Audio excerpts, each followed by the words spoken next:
ప్రభునందు ప్రియమైన దేవుని బిడ్డలారా, ఈ ఉదయకాలం శుభములు ఆశీర్వాదములు ప్రభు అయిన యేసుక్రీస్తు నుండి చేరిన మనందరికీ ఆ ప్రభు అనుగ్రహించునుగాక. లూకా సువార్త 1వ అధ్యాయం 26 నుండి 38 వచనాలలో పరలోకం నుండి దేవదూత మరియమ్మకు ప్రత్యక్షమై ఆమెను బలపరుస్తూ యేసుక్రీస్తు జననముల గురించి బోధించిన బోధన మనం వింటాం. ప్రియ దేవుని బిడ్డలారా, ఆ యొక్క దేవదూత బోధ విన్నప్పుడు మరియమ్మ మొదట సందేహించింది, లోకానికి భయపడింది, ఇది అసాధ్యమే అని చెప్పింది.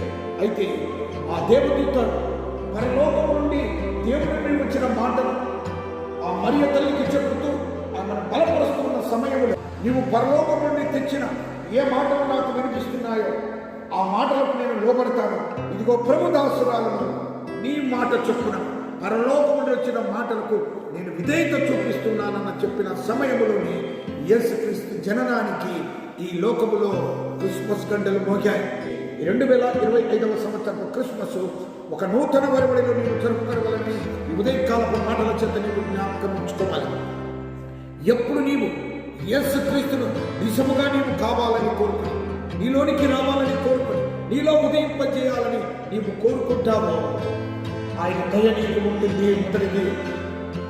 రెండవది, దేవుని శుభములు ఒక మంచి దినాలు నీకు ప్రారంభమవుతాయి.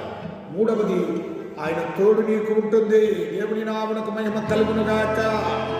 ఎందుకనగా యేసుక్రీస్తును కావాలని నీవు ఎప్పుడైతే ఒక నిర్ణయం తీసుకుంటావో, దేవునికి విధేయత చూపించి, దేవుని మాటలకు విధేయత చూపించి, మరియ తల్లి ఇదిగో ప్రభు దాసురాలు అన్న రీతిగా నీవు 2025వ సంవత్సరం ప్రభు దాసుడను నీ మాట చొప్పున, ప్రభు దాసురాలను నీ మాట చొప్పున నాకు జరుగునుగాక అని నీవు ప్రభువునకు ఎప్పుడు చోటిస్తావో, ప్రభువుని ఎప్పుడు స్వీకరిస్తావో, ప్రభువుని ఎప్పుడు కావాలని కోరుకుంటావో ఆయన దయ నీ మీద పరిపూర్ణముగా ఉంటుంది.